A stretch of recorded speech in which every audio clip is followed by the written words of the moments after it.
Fiks bija iepazinies ar kādu Kērnas iedzīvotāju, kuru sauca Mečs.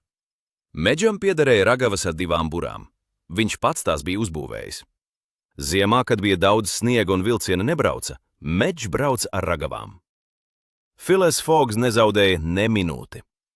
Viņš vienojās ar Meģu, kas tas viņus aizvedīs uz Omahu.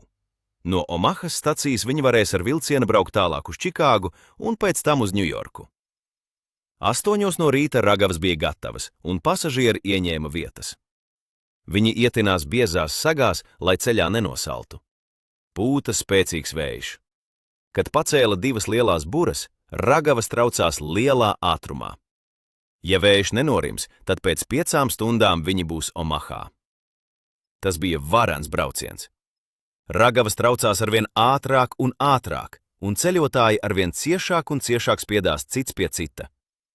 Vējš bija ļoti augsts. Paspartū aiz augstuma nespēja izrunāt ne vārda. Kad ragavas beidzot apstājās, visi atviegloti nopūtās. Meģs ar roku norādīja māju jumtiem, kurus klāja sniegs. Lūk, Omahā, viņš teica. Paspartū un Fiks izlēca no ragavām un palīdzēja izkāpt misteram Fogam un Audai. Viņi steidzās uz staciju, kur vilciens uz Čikāgu jau gatavojās izbraukšanai. Nākamajā rītā viņi ieradās Čikāgā, un viņiem atkal paveicās.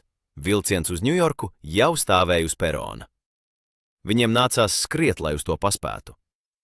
11. decembrī, bez ceturkšņa 11. vilciens pienāca Ņujorkas stacijā. Ceļotāji steidzās uz ostu. Viņi cerēja paspēt uz kuģi Ķīna, kas brauc uz Liverpūli. Bet tad veiksme viņus atstāja. Kuģis Ķīna bija aizbraucis pirms 45 minūtēm. Visa lielā steiga šķiet bija veltīga.